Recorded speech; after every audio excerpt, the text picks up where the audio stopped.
We have an incredible group of you among us today. We have civic leaders, municipal leaders, we have incredibly important county people, economic development people, we have artists in the room. We have people who lead media, and just Jeannie's here for Community Asian Theatre of the Sierra, Cats. We have our board members. Abdul, hello, do you want to wave? And Don, you're on our board. Lots of wonderful board members. So with Don, Abdul, Jeannie, Catherine, thank you so much for being here.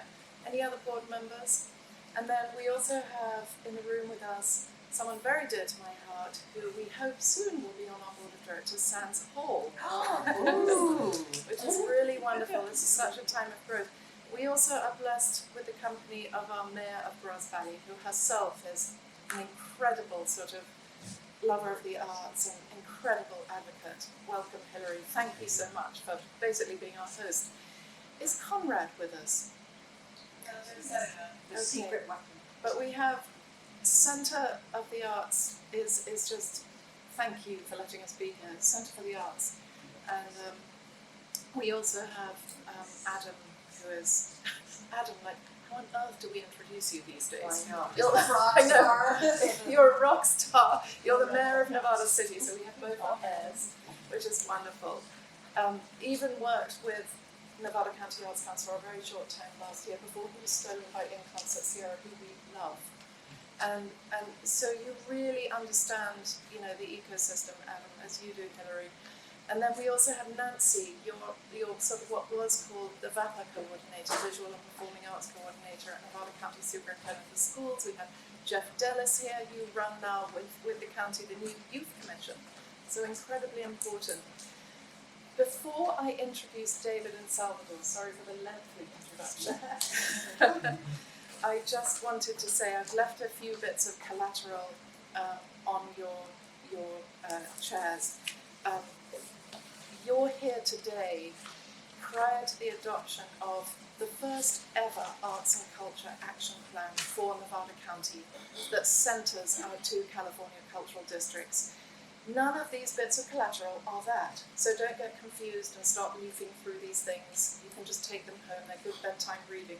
One of them is a sneak peek at the Gros Valley Nevada City Cultural District Impact Report for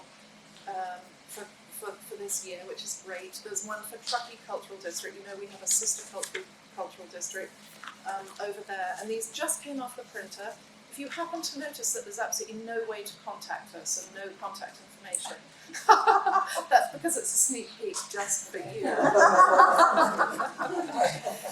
You will also find an all-important document that you can take away, but there's also a very short version of it on one page, and it's the economic and social impact study of arts and culture organizations and their audiences that Nevada County Arts Council does every 4 or 5 years in partnership with Americans for the Arts. This puts us on the map like nothing else. It's extraordinary that the arts in Nevada County can say with conviction, speak to the economic driver that it is and provide the numbers and be able to give the rationale for it. So it's really phenomenal, and it's, in a way, it's a very key piece of foundational work that got us where we were today. So before I introduce David and Salvador, which I promise I will in a moment, I just wanted to call out our staff. Could you stand Kyle and Hannah and Gianna?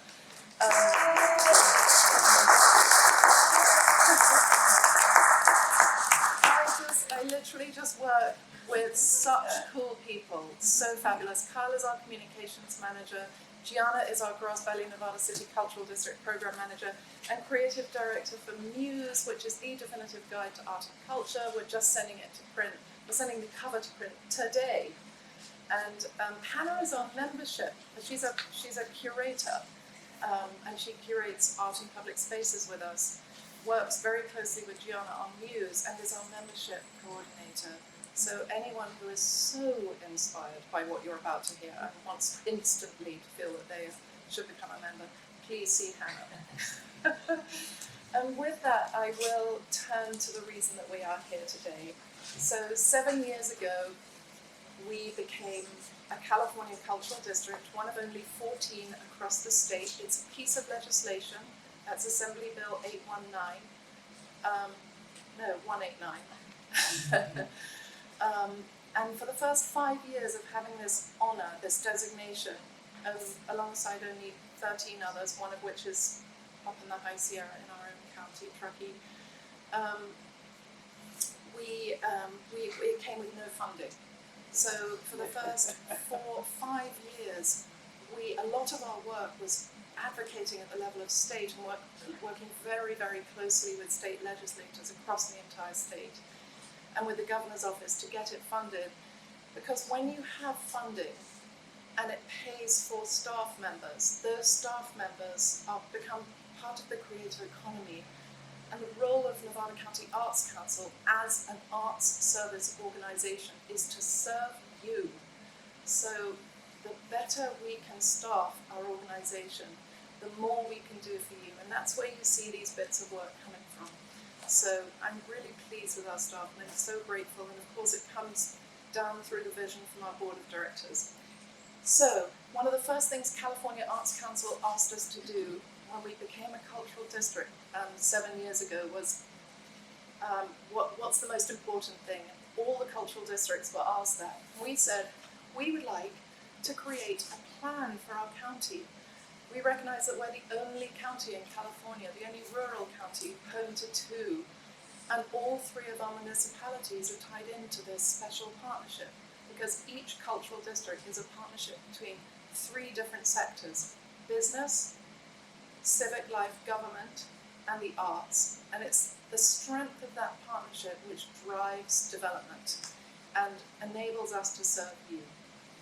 So planning is incredibly important. Very few cultural districts, of my knowledge, have yet done a plan that centers their California cultural district. So we're ahead of the game.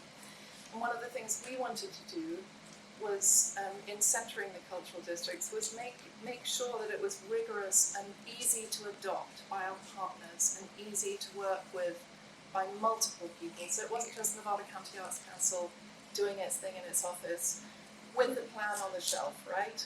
So why we're here today is to listen to our amazing consultants from Scamption, that's Salvador and David, speak to the process and speak to the future and how you are all engaged with us. So thank you so much. Welcome, David and Salvador.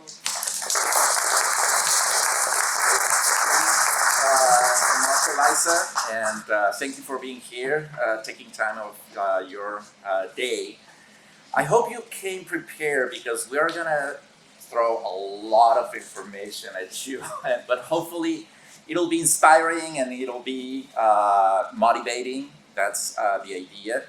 I want to also tell you what we're going to show you is really just the surface of it, because there's a whole lot of detail, there's a lot of strategy, tactics, evaluation, etc. in all these plans, because it's actually several plans together.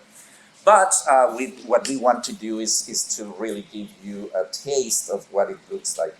So as Eliza was saying, why an action plan? Basically, the idea of creating an action plan is to bring together all the different stakeholders in the county into a unified plan, a unified blueprint for bringing arts and culture and creative industries to a better position, a more prominent position in the life of all residents and visitors to Nevada County. So I'm going to start talking about the process that we follow. And many of you were part of this process, so you will see, you will recognize a lot of the things that I'm going to say. So we had a 4-phase process.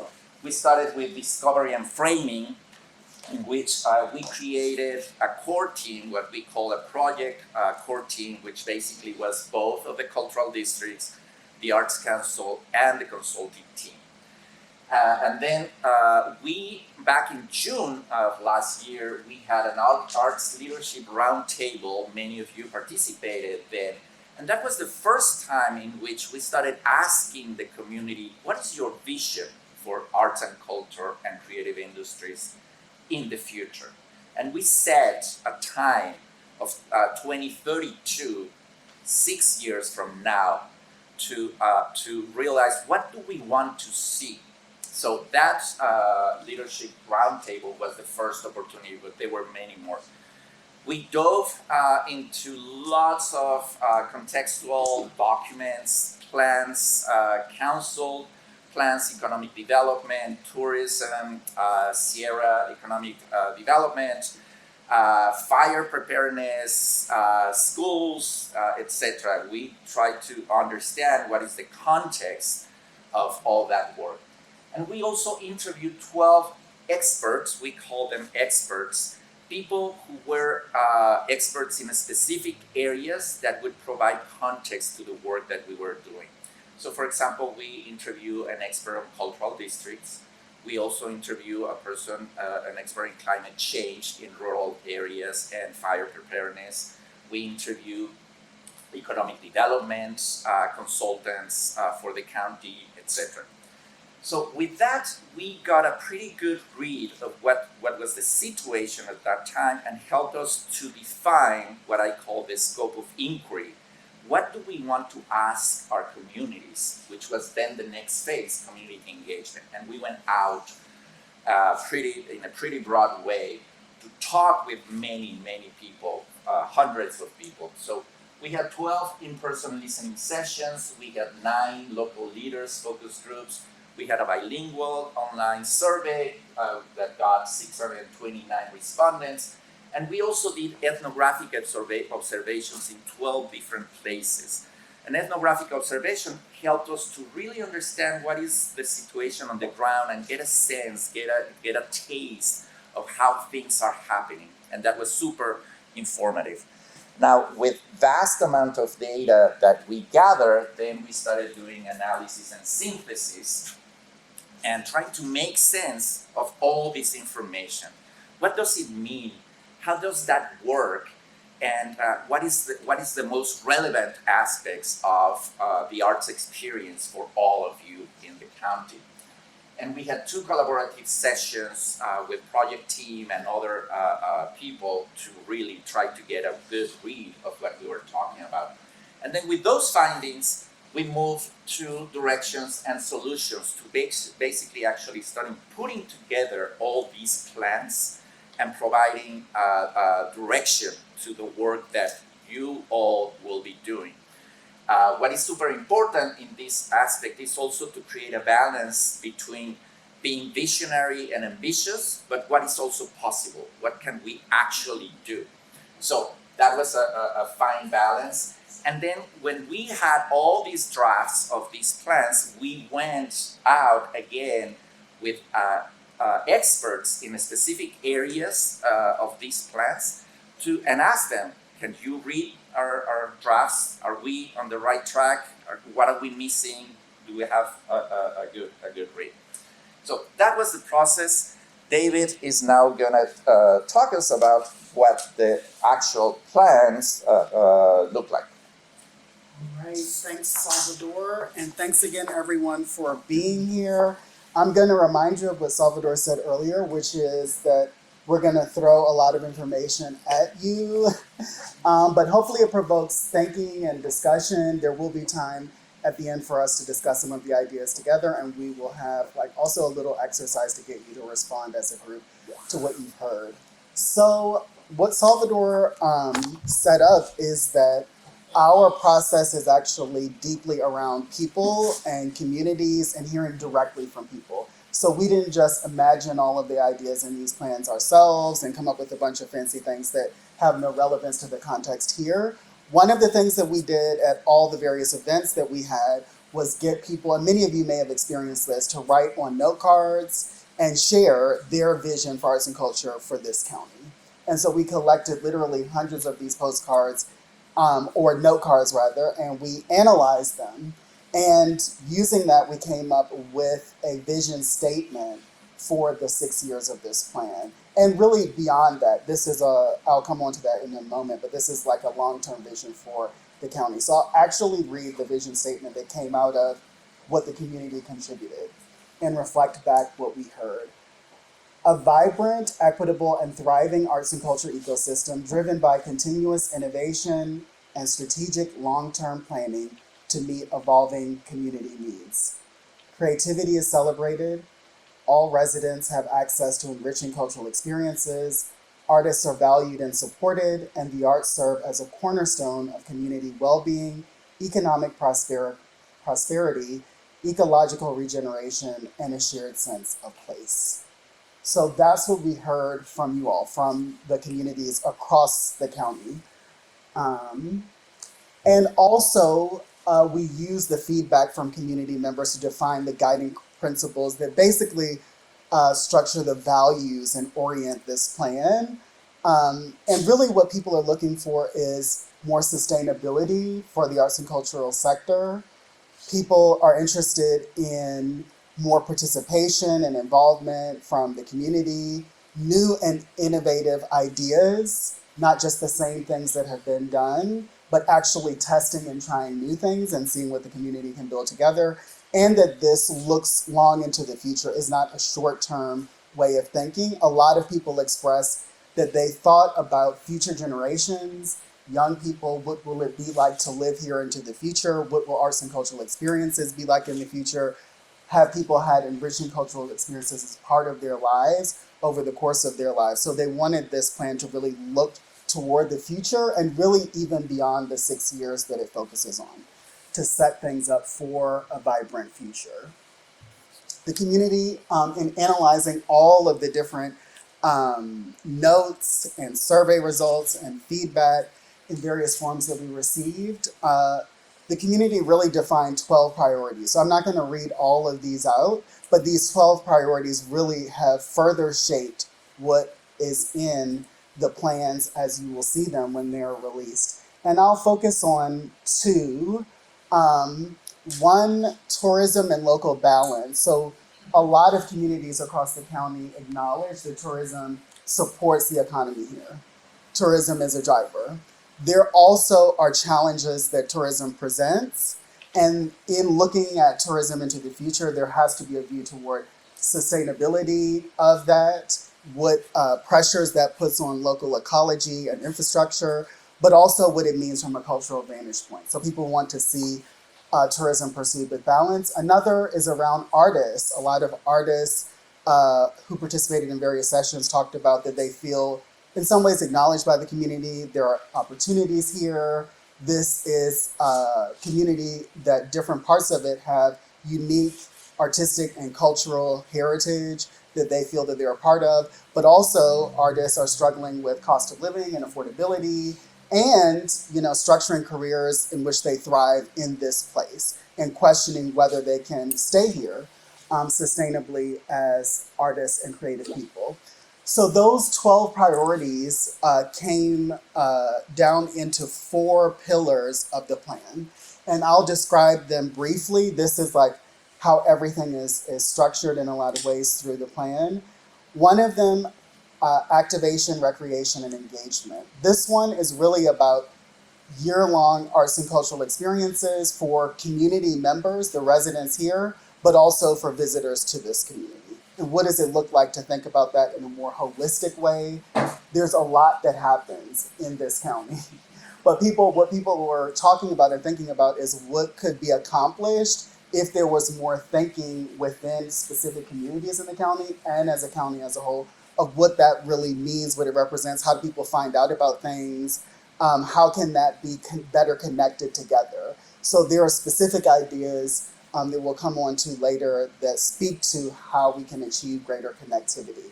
Another is around learning, skills development, and career pathways. This is about from school to Sierra College, to training opportunities in the community, to professional development in people's careers. Do people have the availability of opportunities to learn and continue to advance their careers? Are people actually prepared in school to be able to take advantage of higher education opportunities or training opportunities to get into certain industries, and how can that be better supported, again, more holistically, not just in parts, not just schools, not just Sierra College, not just community-based activities, but how can we think about all of that holistically and whether there are gaps that need to be filled or opportunities that can be further supported.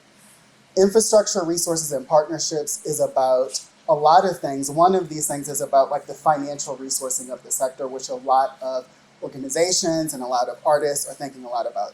It also is like about the physical infrastructure and assets that are available in different parts of the county, how to make use of space for arts and cultural purposes, and things of that nature. And then the last is around land, culture, and stewardship. And this is really about the connection between arts and culture and place and the actual ecology of places in this county. And how can those things be brought together in a more meaningful way? How can arts and culture support ecological sustainability here? But also how can we honor the unique places, spaces, cultural traditions, and emerging new practices and traditions that are part of this county. So that is like an overview, high level of what's in the strategic framework. The plan is supported by 3 deep implementation plans. One of those is around creative career pathways, which looks at what I talked about before, everything from schools to higher education opportunities to community-based opportunities and training opportunities, and how to begin to think about that landscape and structure a vision into the future so people have what they need to build sustainable creative careers here. Another is a funding plan, which is both a fundraising plan to support Culture Forward and its implementation, as well as a plan around how do we build the capacity of the arts and culture sector to be better resourced in the county. And then the third is a regional marketing plan that looks holistically about all of the ways that we can tie together a concrete, comprehensive, and shared narrative around arts and culture and its value in the county, both for people here, but also for people outside of the county in terms of visitors, but also people who may invest in the future of arts and culture in this county into the future. And an important thing that was mentioned in the original request for proposals for this is that it be integrated with all the other great work that's being done in the county that articulates a vision for the future. So lots of organizations and groups are coming up with all types of plans. So one thing that we did was to map everything that we put together to all of the other great work that is happening and to identify in other plans where they have called out how they want to support arts and culture in economic development and tourism and a range of other areas. So that's an important part of this because, as Eliza said, this plan is not a plan for the Nevada County Arts Council alone, but is a shared plan for the community as a whole. So we wanted to make sure that it's integrated with the vision as other people see it and all the great work that people want to do. So we can create momentum around all the ambition that the county has and its communities have for the future. So I'll start with the funding plan, which I know a lot of people are curious about.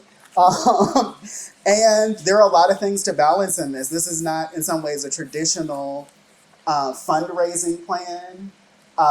It is a range of things that we've brought together. But essentially, one part of it is to generate resources to support the implementation of all the elements of the plan over the 6-year period. And as I said, it also aims to look at how can the sector as a whole be better resourced and how to build the capacity of the sector and the resourcing that it has. And part of the vision for it is that it attracts resources that build the sector, but in support of community objectives, all the things we identified in all those plans, of course, but also all the things we heard directly from talking to hundreds of people across the county. That it fills gaps through new funding and that it enables the sector and the community here to test some of these new ideas and see if they work. It also needs to support the rich range of arts and culture in the county. And there's everything. All of you know this better than I do, but I'll just say some things. There's traditional cultural expression of various kinds, including like things like classical music. There's counterculture here. There's all types of arts and cultural expressions. As we generate resources, we need to be able to support the range of things that interest people in this county and not just one thing or a designated number of things. So when we put together the plan, we did an assessment of the current landscape. We did a lot of research and fact finding through the interviews we did, focus groups, combing data from organizational and event websites in the county, reviewing IRS tax filings of nonprofits and foundations, reviewing nonprofit annual reports, county, city, and town budgets, the Arts Council's financials over nearly a 10-year period, and a range of other information. In terms of private funding, we researched about 45 foundation prospects. Some of those are in the county and in California and surrounding areas. Some of those are outside of the state of California even. So we did a review of those 45 prospects and kind of an assessment of the viability potential in pursuing them. We also identified about 300 businesses and organizations that support arts and cultural organizations and events across the county. Many of those probably do it in kind. It may not be a financial contribution. It's not always easy to know whether it is or not, but we have identified a pretty significant list of potential prospects that needs to be reviewed further. And we have tried to look at what are the types of businesses and organizations that actually invest in multiple events throughout the county, who are some of the leaders in that kind of community support, so that you can build more support of that kind and maybe more strategic support of that kind into the future. And then we also looked at roughly 300 major and principal gift prospects. These are individuals that give to arts and cultural organizations or to events or to activities in the county at relatively high levels. We know that support from all of these sources is not going to flow into the implementation of the plan, but it is a starting point to build more of a successful fundraising effort around arts and culture in the county. In terms of government, I mentioned before that we reviewed the budgets and really looked at what the investment looks like. And obviously the county, towns, and cities in the county invest in arts and culture in various ways. We did identify that there's an opportunity to enhance that investment over time, but that should be tied to the objectives that the community has for its future in things like economic development, in tourism, in recreation, and in other areas. And we also looked at earned revenue because we were told that this is a very entrepreneurial community or set of communities, and that a lot of people don't wait for donors to give their money or government institutions. They create their opportunities, they find ways to generate income and revenue. We don't necessarily see that as being a big part of the fundraising effort around Culture Forward and its implementation, but we do think that it's important to honor that, and there are some ways in which we try to incorporate that spirit into what we have set out and proposed. So I'm going to go through this very quickly, and these are ideas that really have to be discussed, reflected on by the community, and decisions made into the future. So these are not the final things, but this is like an architecture, and this is a set of ideas that we hope will be used to generate further resources. So in terms of private sector funding, I mentioned foundations and companies. We do think that based on the success of the Arts Council and the success of some institutions or organizations in this community with attracting grant funding, state grant funding, foundation funding, that is a part of a strategy. Enhancing and expanding that is part of a strategy for bringing resources into the county to support arts and culture here. We also think that I mentioned that there's a range of organizations and businesses that support events and arts and cultural organizations individually here. Thinking about that in more of a strategic way, perhaps partnering with chambers of commerce and thinking about how can the business community, especially some of those leading sponsors, think about their sponsorship in a new way and strategically in terms of how to support arts and culture and its visibility in this community and support tourism efforts that are related to arts and culture as well. In terms of individual giving, this was interesting, but we heard from a lot of community members throughout the county, not just in one part of it, that there is no arts fund here. There is no Donor advised fund, there's no pooled fund, there's no community fund for arts and culture. Could there be? This is again driven by private support and individual support. And so we came up with a concept that really has to be, again, discussed and workshopped and thought through. That process has begun. A culture forward fund and an associated campaign that would both attempt to engage some of those major donor and principal donor prospects that we identified, but also the community at large, potentially at some point in the future. This is really something that has to be tested. This idea really has to be tested, and part of that is in engagement with the donor community itself and whether there's interest in supporting and participating in an effort like this. The fund could potentially be housed at a community foundation as a partner, and again, discussions along that line have already begun, and we've discussed this with some of the leadership of community foundations in the county. And then the last part is around government, and I mentioned before, so I won't spend a lot of time here, that we did identify that there's an opportunity to expand support. But we also know that county, city, and town governments are under a lot of pressure to resource all of the things that the community wants here. And there are a lot of projects that are underway and that are planned that will require resourcing. So again, this is something where we've tried to structure the plan in a way to support conversations in government about what investment in arts and culture will look like and how it can support the overall objectives of communities across the country as they move forward. I'm not going to spend a lot of time here, but because this is in part a fundraising plan, we have structured it to look at the main ways that you might raise money from different sources. So the grant writing and management portion of it, which I talked about, applying for grants and effectively managing grant opportunities so that that can be expanded in the county, the development of a campaign that focuses on individual donors, partnership development, which focuses mostly on the business community, but also other partners, and then advocacy and public awareness to build greater public sector government support of arts and culture in the county. One of the things that we know is that this is not just about this plan. It's not just about the partners associated with this plan, but it's really about the sector as a whole. So a whole part of the plan really looks at how can we support the sector as a whole, particularly small organizations, artists, artist collectives, et cetera, to expand their capacity to generate resources and to fundraise, et cetera. So that is a part of the plan, a pretty crucial and important part of the plan. And that as funds are allocated from different sources, that there's meaningful discussion, dialogue, and thought about how to reduce barriers to accessing that funding and to making sure that it goes to different communities throughout the county. And that leads us to the way that this is structured in a phased approach. So everything in this funding plan will require enhancing skills, enhancing capacities, and testing ideas.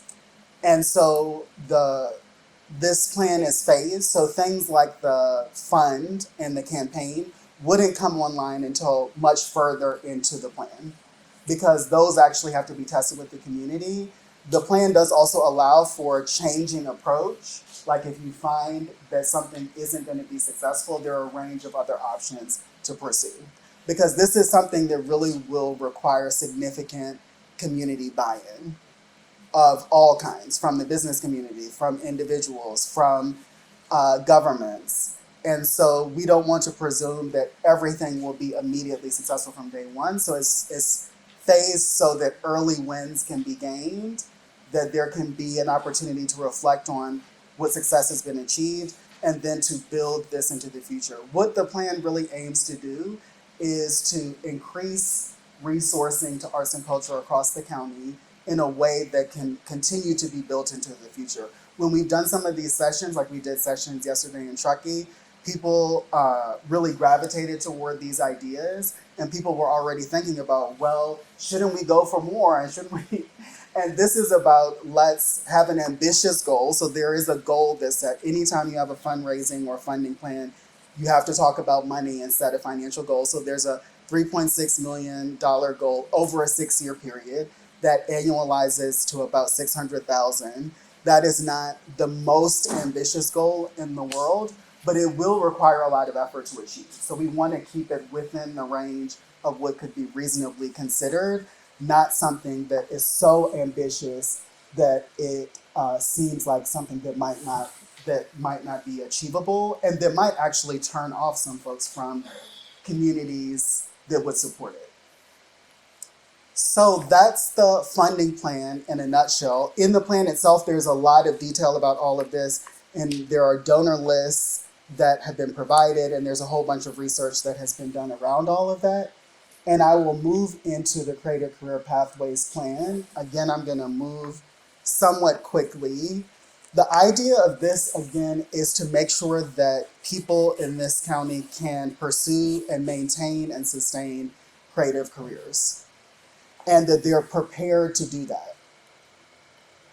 And so rather than focusing on the goals, which can be somewhat abstract, I'm going to focus on some of the specifics that were called out to us as aspirations of communities here. One is around expanding career and technical education opportunities related to arts and culture and creative industries, so that there's career-oriented preparation of young people in the county. So that's one.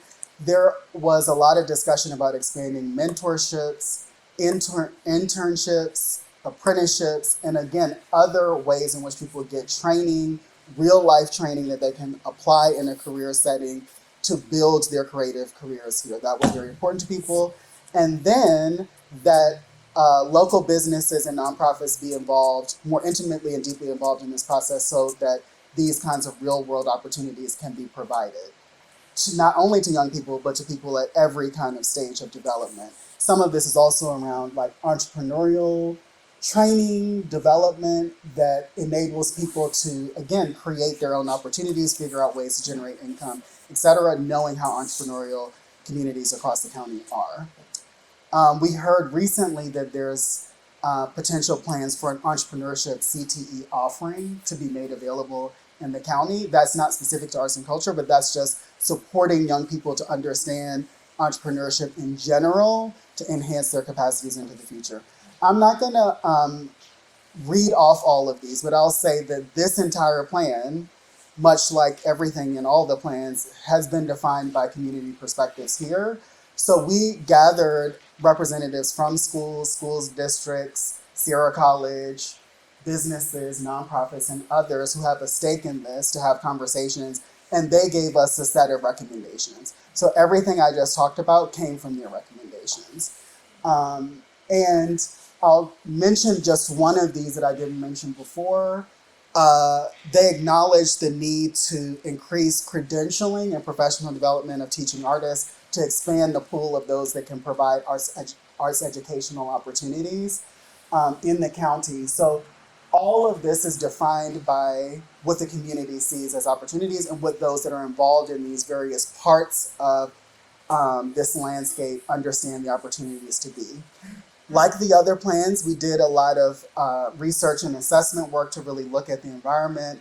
And I'm not going to spend a lot of time here, but we did look at the courses that are offered throughout the county in schools. We looked at all the courses that are offered by Sierra College. We looked at community-based opportunities across the county that are learning opportunities for people in various ways.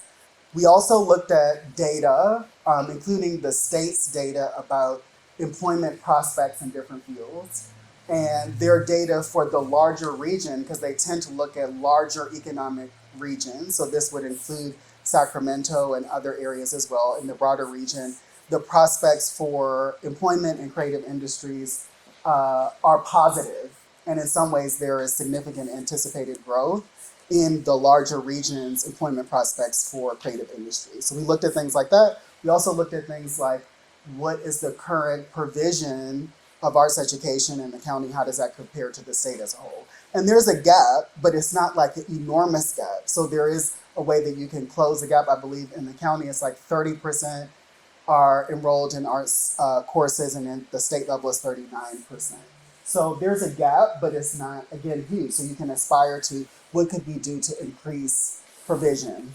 Another thing that we did was to, after having identified all that coursework and what's available in the communities and all of that, we used the National Skill Clusters framework to organize that information and to identify where there may be gaps. So this, even though it's really small type, is that national framework. And if you see in the upper right, creating and experiencing is one of the kind of domains of types of work that they look at, and within that, arts, entertainment, and design.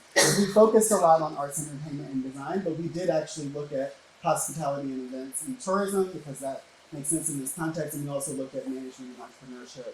And there's really like a combination of opportunities, and people who've been involved in responding to this process definitely see that straight away.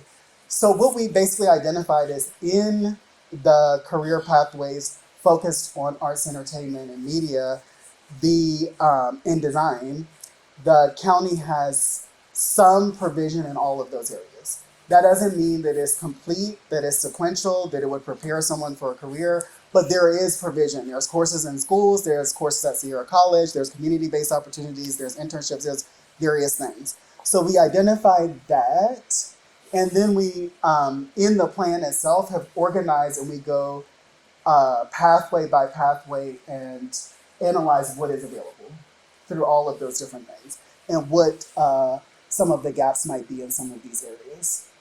We also identified some skills clusters that are based in the specifics of place here that are not reflected in the national framework.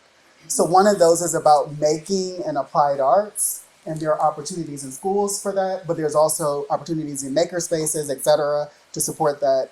Literary arts has a strong cultural tradition here, and there are opportunities for people to participate in that in various ways here. And we also looked at cultural preservation and heritage and the opportunities people have to be involved in that in various different ways in the county.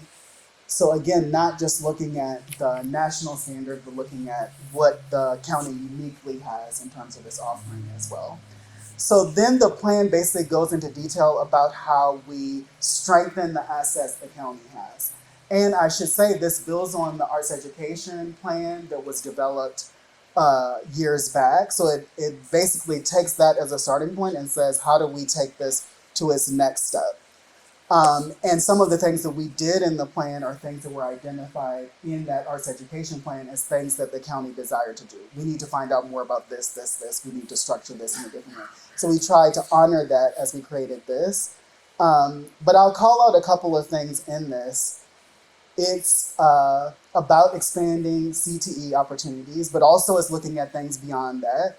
The way that education and training works is that you want to have something at every level so people are building their skills toward a career. So that's what we're trying to do, is just identify what's available, what the gaps are. We looked at Prop 28 funding and how that's being used and how that's being leveraged. Prop 28 funding is significant at a statewide level, is limited in its application in every district. And so it's not going to solve all problems, but we did look at how is it currently being used, how might it be leveraged, what are the questions around that. We looked at the state data on education provision to identify how many full-time equivalent teachers there are, what the composition of courses and things is across the county and all of that. So we tried to do our best to identify, based on the data we have, what is the current state of play and what are the gaps. I mean, what's exciting is that there is a lot that is here. And that means that there's a lot that can be built on, there's a lot that can be expanded, there's a lot that can be deepened. And we think that through increased participation by nonprofits, by the business community, and more engagement between schools, Sierra College, and other stakeholders, that you can think more holistically about the offering and what's available. And that's not only for youth, but also for people who are further on in their careers. So as I wrap up, I'll say that an important part of this is also entrepreneurial training for practicing artists in the county and how to leverage the assets that the county has and the various institutions within it have to provide that kind of support and training to help people to build sustainable careers. And with that, I will end this and pass to Salvador to talk about the marketing plan and then how we're going to evaluate it. Are you still with us? Okay, take a break. Breathe a little bit. We know, again, it's a lot. And I'm going to continue, but you will have access to all this information afterwards and you will have time to digest it. So marketing, a regional marketing plan, really what it does is to bring everything together.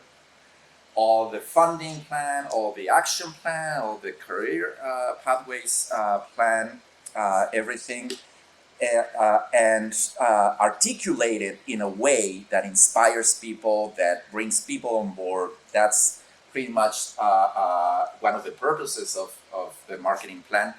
But also make sure that every person in the county has access to cultural participation, can be part of these communities, and also to communicate with visitors who are bringing a lot of income, a lot of revenue for the county.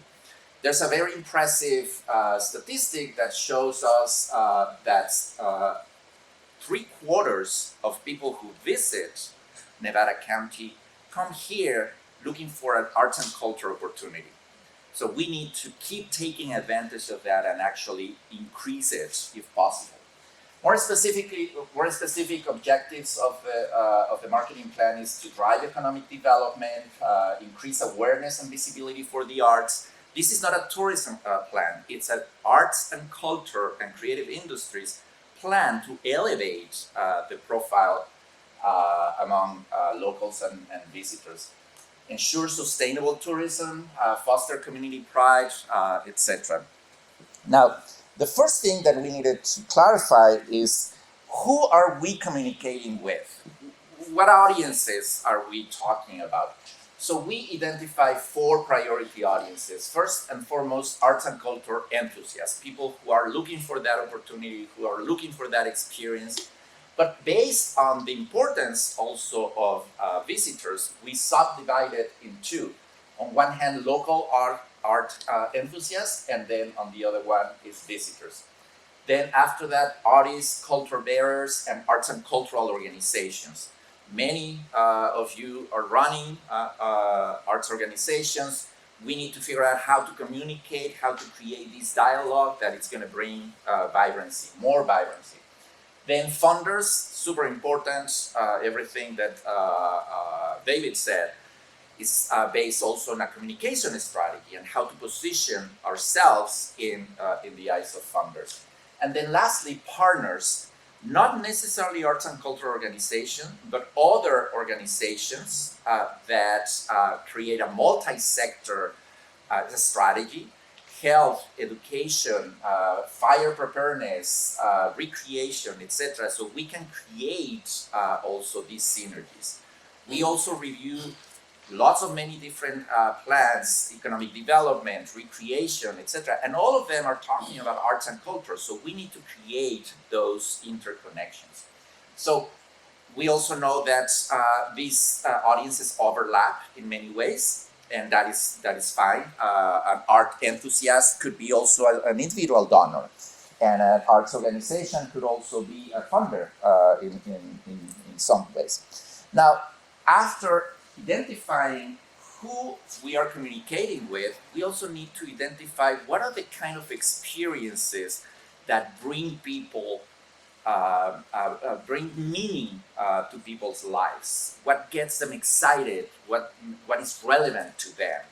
So based on all the data that we gather, we identified these three meaningful experiences. First and foremost, community and identity. So communication should support local artists and culture bearers and foster a sense of place. What we heard over and over again is this pride on the region, what it means to be part of Nevada County and how people feel an identity based on that. So we need to tap on that meaningful experience. Then accomplishment, how arts and culture and creative sectors contribute to the community's well-being. how everything that we do create an environment in which we want to live, we want to thrive. And then lastly, beauty and wonder. Arts and culture are all about beauty, are all about wonder, but in this case also that is intertwined with a sense of nature, the natural environment, and how proud people feel about those connections of nature and arts and culture. So these are the experiences that we need to communicate in our communications to make them exciting, relevant, etc. We also need to understand what prevents people from participating. And we got this number. First and foremost, the scheduling conflicts. We all have super busy lives, lots of many different things happening at the same time, soccer practice, flute class, homework, for those of you who have kids, etc. So there's a lot going on. And compiled with that is a lack of time, obviously. I mean, we don't have enough time to do all these. But then cost. We've been hearing more and more how an affordability crisis is there. And the disposable income that we use to our cultural experiences is shrinking all the time. And then the other one, super important, is the lack of information about events. And I know that all of you talk about this at length. Everybody talks about how difficult it is to coordinate and to find out. The communications are completely fragmented. So everybody was talking about, let's do a centralized source of information. So when we actually bid for this project, one of the first questions that we were asked is, the western and eastern sides of the county are vastly different. How are you going to deal with that? So we came into the project with that premise. These two regions are super different. What do we need to do? But then we came and gathered a lot of data. And then we analyzed that data in many different ways.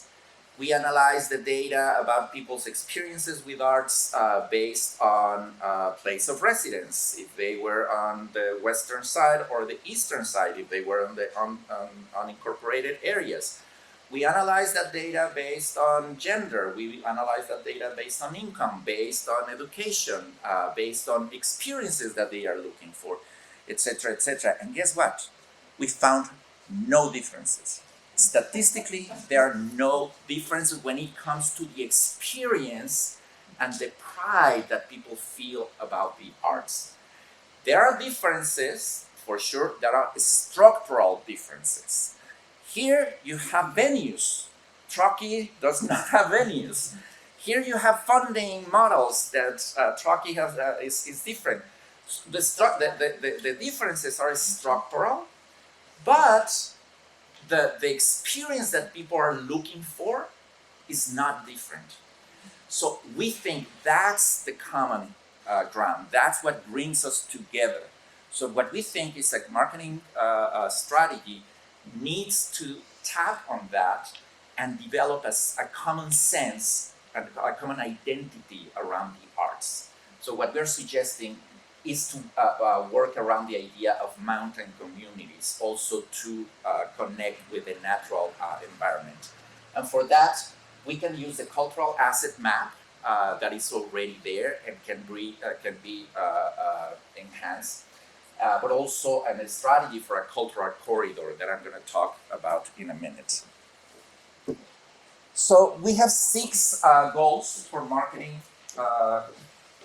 And the first goal is exactly what I just described: to grow a unified communications narrative, to bring together all these messages that partners and different organizations are putting out.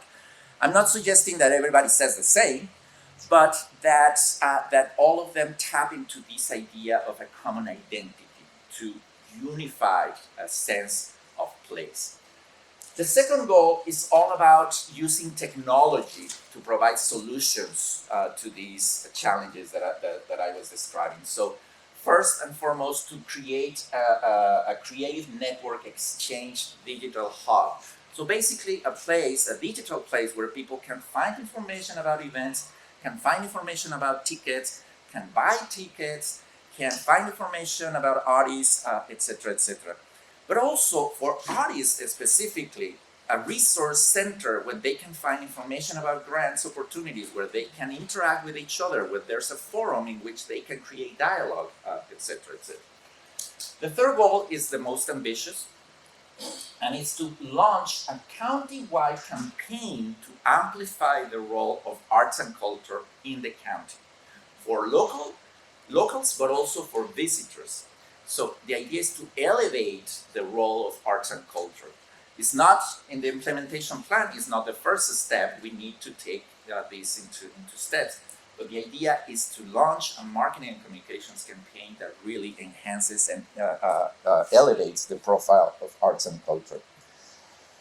The fourth goal is all about connecting with underserved communities. We understand underserved communities based on two variables. One is geographic, and the other one is based on identity. Geographic, we know that incorporated areas feel totally left out of everything that is happening in the West and the East, and we need to bring them together. So this goal describes a strategy of creating a cultural corridor in which we can connect the two sides of the county. And that is advantageous not only for these communities, but also for the whole region in creating this common sense of identity. But also in terms of identity, we also identify priority audiences, namely Latinos, Latinas, Latinx, youth, and tribal communities. So the idea is to keep working and actually develop relationships, and if these communities are interested, connecting and creating partnerships, etc., and creating opportunities. The fifth goal is it's one of the it's a super important one, but it's actually one that is already very much already in place, but we need to enhance it. And it is about using data to show the impact of arts and culture in the well-being of the community from an economic point of view, but also from a social point of view. The Arts Council has been doing an incredible job in this area, but we need to increase it. We need to they need to give you data so you can show that impact to all your constituents, all your stakeholders. And finally, the sixth goal is about creating a network of support for the arts, creating a cultural ambassadors program in which we can increase volunteerism, we can increase advocacy for arts and culture, create a movement or further develop a movement of support for the arts. Now, I'm just describing the goals. Obviously, in the plan, we also describe objectives, strategies, tactics, partners involved in the implementation, etc.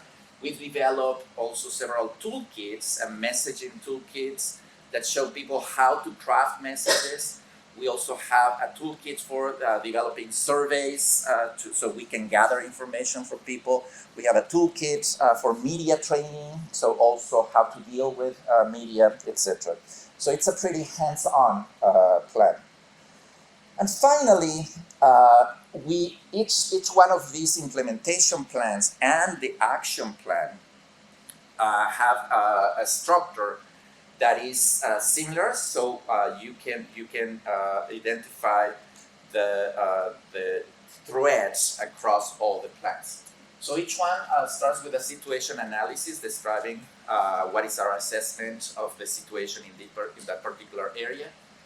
Every plan also includes an evaluation framework, integration with a strategic framework and other plans. That each one of the other plans, how they are interconnected with each other, but also county plans, local area plans, Sierra economic development plans plans for Nevada County, etc., etc.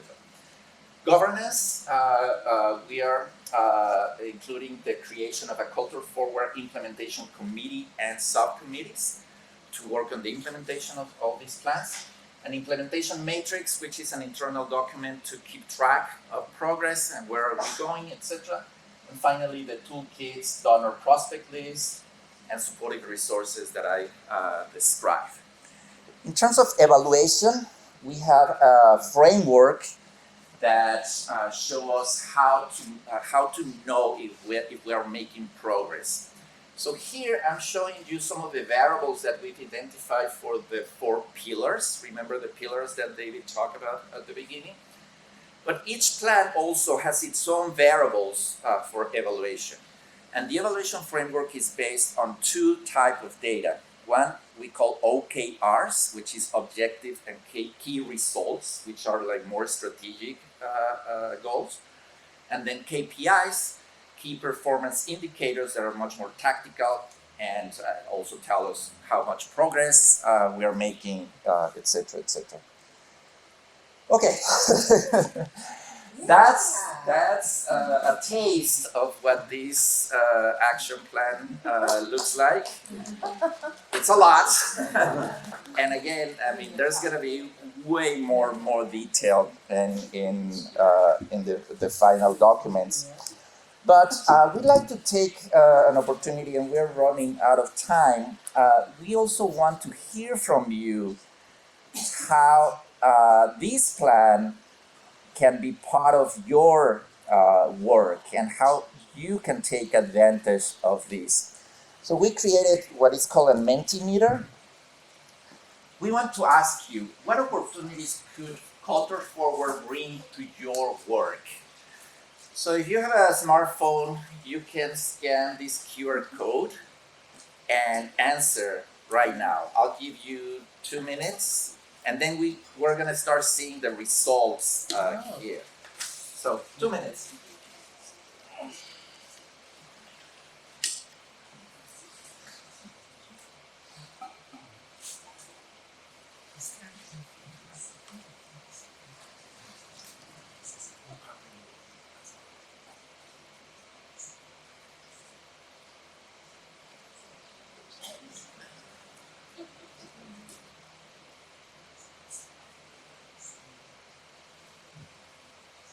Funding. That's the first word that came up. Engagement, money, exposure. Good. More money. Oh no, safety. Partnership, exposure, innovative projects, more funding.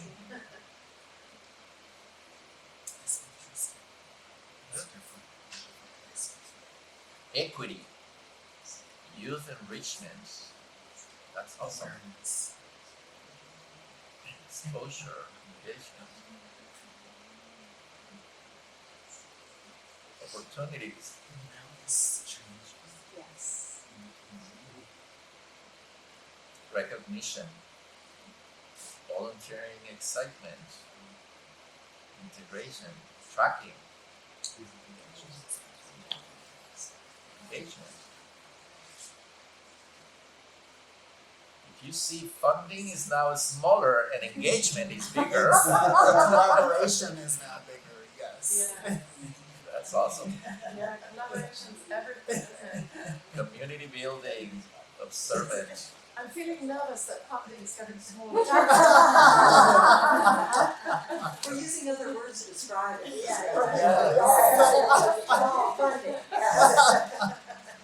Well, I'm sure you have lots of questions, and I want to make sure that we answer at least some of them. So, who wants to ask the first question? We have still a little bit more than 10 minutes. In talking about the goals, developing volunteerism was one of the goals. We have a very rich volunteer base what I think we need to work on is audience development. Audience. Yeah. Reaching out to new faces that maybe don't attend things at the Method Theater or at Mystic Theater or at Center for the Arts. How do we, I think that's gonna be a big, increasing audience exposure, attendance, all that. Yeah, absolutely. And I would encourage you to raise your hand and say, hey, how can we work on this? Because the idea is to create these collaborative environment in which everybody has something to contribute. And we have to start young too, with students. Uh-huh. You know, teaching them how to be an audience member. I mean, a lot of parents don't do that, right? They can't afford tickets to a production or something. We also talked with some teenagers during the community engagement process, and we heard that there are no many opportunities that are of interest to them. So also developing the offering for youth is important. I was curious about, as a resident of South County, southern end of the counties, my neighbors identify a lot with Auburn, which is in Placer County, Yep. and we're in Nevada County. Yep. And so when I'm thinking about like volunteerism, money, I'm just wondering if that's a demographic or an area that there's been targeted sort of like induction.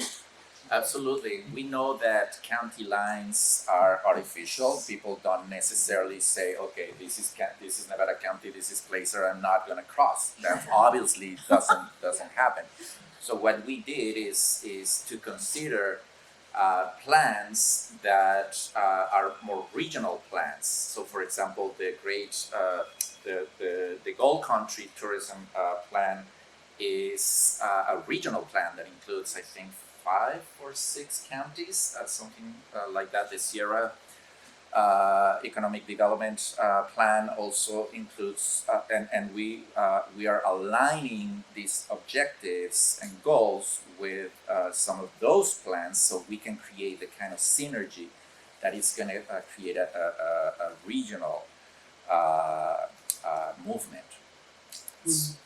When we looked at the schools and that environment, obviously on the eastern side of the county, it crosses county lines the way that the school district is constructed, so you had to consider that and their plans. But beyond the plans, we had a discussion group in South County and met with people and discussed what they see as the landscape and what they see as the opportunity there, what they see as some of the gaps there.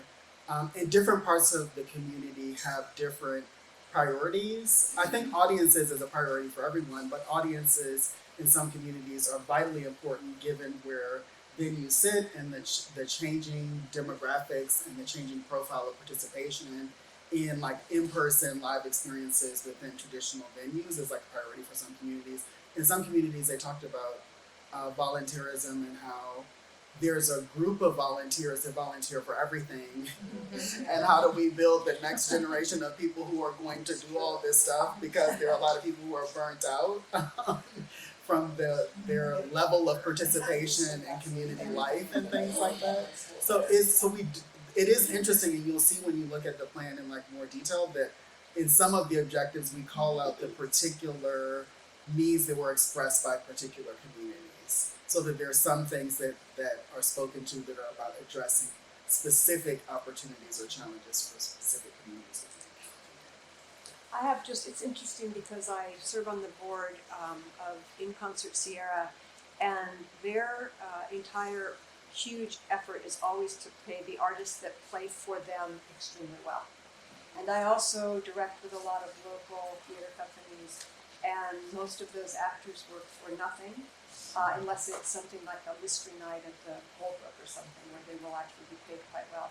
And I think it's more of a cultural thing. Why, it's like you work your tail off for so much for so little actual money, but it's like, oh, you get to perform, so therefore that's your reward. And I think that I would at some point just think it would be a very good thing for what the theater companies, especially this is true, is how can the conversation be that people can't possibly make a living.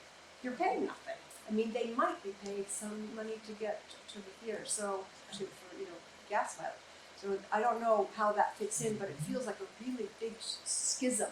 Some arts are paid well, and some arts are not paid at all well, and that's inside of the organization itself. So. Absolutely, and we need to also recognize that cultural participation patterns are changing. People, Yeah. I mean, our biggest competition is Netflix. So how do we get people out of the couch, out of their houses, turn off Netflix, and actually go out and see a performance? Yeah, I think to your point, Sam,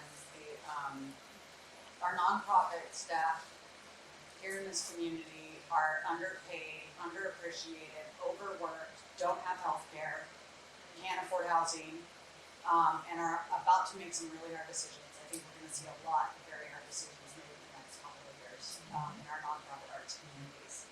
And one of the things that occurs to me about this plan, which was excellently done and amazing, and you took our concerns and turned it into bureaucratic language that the state can fund. Yes, so fantastic. Because we need like the glossary for how funding is created at the state level, so we can get some here. I am concerned about bringing everyone to the table. I think people are running their hamster wheels as fast as they can, and being able to step off of that hamster wheel to get together to build something is going to be really a heavy lift. And we need something funded where instead of it creating more work for the people who are already doing it, it takes something off our plate. And so having like a position where they look at all of our calendars and take our information, rather all of us having to put the information in there. Yes. Yeah. Yes. So well said. Yeah. Kimberly? And so Yes. it's an open-ended question that doesn't have to be answered now, but I think it is important to ask, like, how does that happen? Mm-hmm. First of all, great work. Look forward to working with everyone on the plan when it's coming out. I'm curious. The one thing I might slightly push against was the because I like the way that you looked at comparison of both East and Western County, and I work countywide, so I do kind of really understand that. I think Truckee would love to be referred to as a mountain community. I'm not sure you would get that same response down here. And I think that you really need to test that. In fact, I think you get a lot of negative response down here to being referred to as a mountain community. So that is like just an avenue, I think, that probably needs to be looked at and how it's being crossed. Yeah, we're not suggesting that you use the literal sentence of mountain communities. What we're suggesting is to tap into a common identity that is based on the pride of the natural environment. I just noticed it's bolded up there. Yeah, yes, it's folded up, but you don't have to use it literally. It's more of the idea. What is the idea? The idea is that people feel deeply proud of arts and culture connected to the natural environment. That's yeah. Yes. To address all donor development information, I feel like it is very much in flux. And so I work in fundraising, and what I notice is, all of our older folks who have been largely funding our nonprofits throughout the community are reaching the end of their lives, and we're having a lot of difficulty engaging people who are in their 50s and younger in the importance of philanthropy. And I think that that's super important to underscore that what we have in this community is because of community individual donations. And so I would love to have like a solid, I can give my elevator pitch, but for like community-wide, how important donor engagement is. Yeah, I'll talk about that a bit. One of the things that we did, we emphasized and kind of went deep into um, at least setting up a framework to better understand the individual donor environment here. And we actually spoke to some fundraisers, like major fundraisers across the county and who operate in different parts of the county about what the landscape looks like. And they gave us some assessment and they talked about some of the things that you mentioned. And that challenge is a challenge everywhere, especially in arts and culture, that a lot of the donors that are financing a lot of things are moving toward the end of their lives. So some fundraisers would say that's an opportunity because you can talk about plant giving. That's certainly part of it. And that will be part of it. And that's a touchy topic. But, people are looking at their end of life and their bequests. But but that's not the solution because we do have to engage people. So some of the building of the idea of a campaign and a fund is to create avenues for people to participate in other ways. We also know some of the donor interest is in particular organizations and projects and things that they care about deeply, that they fund that. They don't necessarily fund everything. But this is about giving an alternative path or maybe multiple alternative paths for individual donors to participate in support of arts and culture.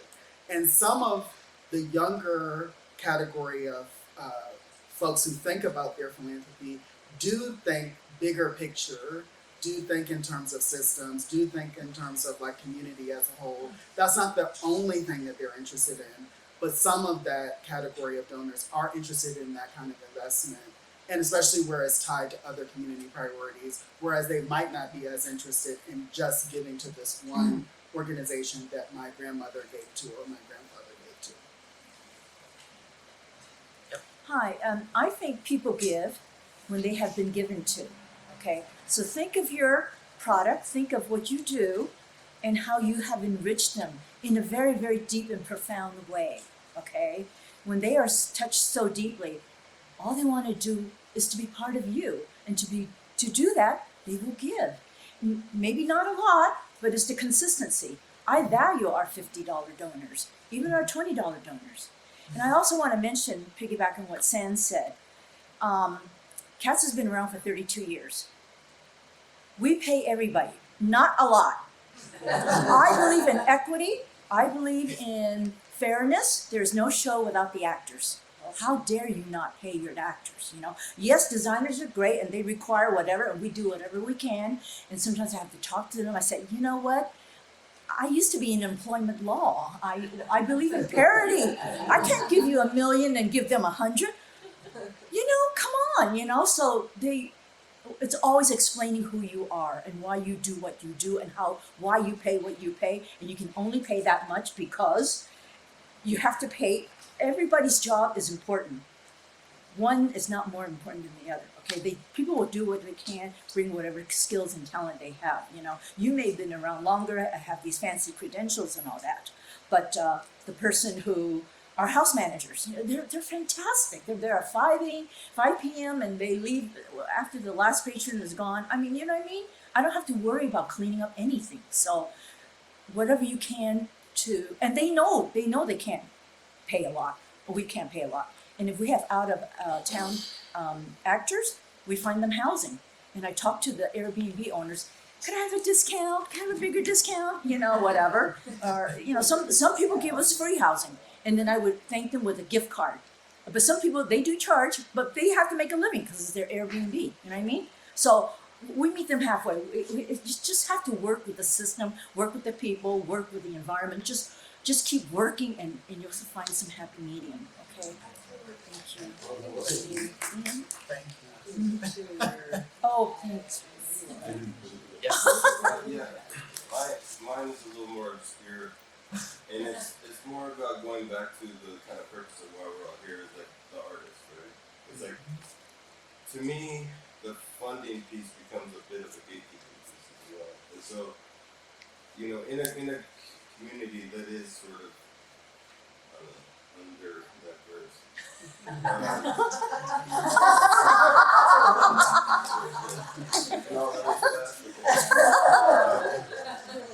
You know, I feel like we've got a lot of pictures of the Yuba, we've got a lot of paintings of the Yuba, we don't really expand the artist concept here greatly. And like, how do you reformulate funding with the same event every time?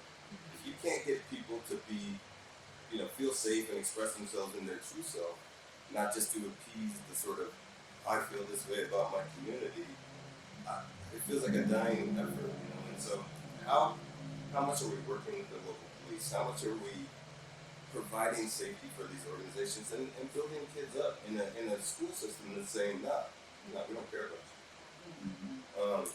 I feel like that gets overlooked so extensively that we gotta step back and figure that out. So I don't know if that's part of the approach on how you expand and grow things, but this community feels very narrow-minded in terms of art. Yeah, it's something that came out of the discussions that we had, and I'll try to think through some of the things that we talked about as we went through this. But the concerns that you raised have been raised in all different parts of the county that we visited, and people have expressed sometimes feeling on the margins and ostracizing this. And there is an element of the plan. This was in the original RFP that we had to look at the question of equity as a central component of this plan. So in all of the plans and how they have been constructed, it does speak to that. I think with the funding specifically, I'll speak to that. We're aware that when you talk about funding, both generating resources for the sector and when you talk about allocating funding, both of those things are inequitable in a lot of ways. Both of those things are loaded. Both of those things have a lot of history around them.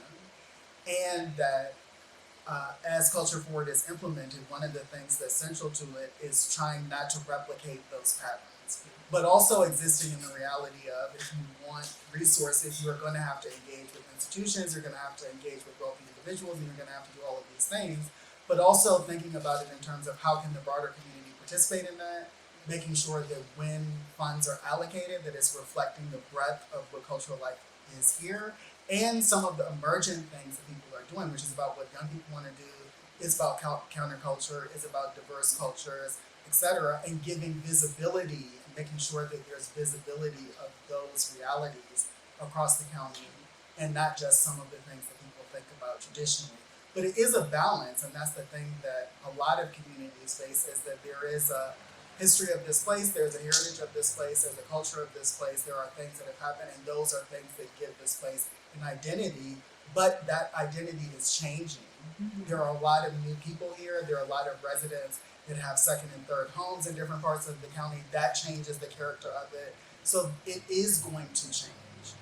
But I think part of it is about how do we manage that change, how do we support people and make people feel welcome in this place, while also affirming what this place has been and who has been here. I also want to mention, I'm glad that you brought that up, because at some point, the RFP, for example, called for an equity plan as part of what these. But at some point in our discussions, we realized that we cannot create an equity plan. Equity should be embedded in everything, and it is. I mean, again, we don't have enough time to go in detail, but for example, the goal 4 of the marketing plan is all about cultural and racial equity. One of the things that I would say, I mean, I've been working with BIPOC communities for the last 25 years, and as you said, this region is under-diverse. The infrastructure for BIPOC communities is under resource and on a structure. So the goal calls for efforts to create partnerships, etc., but with a cultural humility aspect to it, and a series of community engagement based on social justice steps. And it clearly says, if these communities are interested in partnering with you, you then follow up. because we are not assuming that these communities want to work with us. So it is embedded in everything across the whole thing, but it requires a lot of work because really, I mean, I've been working all around California, and in this region, the Latino presence is for example, is baffling how under structured it is. To me, that's my opinion. Don. Yes. One thing I was happy to see in the plan, and I'm hoping we don't just skip over it, is that central committee that you sort of put into place to lead and guide and monitor what's going on. How important is that, and how do you see that working?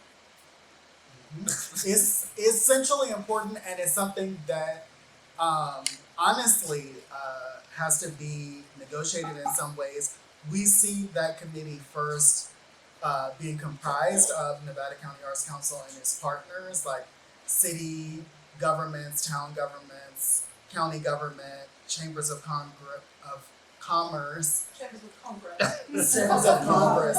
I'm increasing your aspirations. I like that. Chambers of Commerce, and other parties that are kind of already at the table. But because of the priorities established in the plan, and really basically the priorities established by the community more importantly, there will be other organizations and individuals in some cases that need to be brought to the table to make those things actually a reality. So it's an opportunity. I think that there's a core group that you can start with. One of the things that we've been talking about is it is probably an immediate priority coinciding with the launch of the plan, the notion of at least who's initially at the table. And I think a lot of thought and care needs to be put into that. We're sensitive to the fact that this does need to be collaborative, but people have a lot of things that they're responsible for and need to do.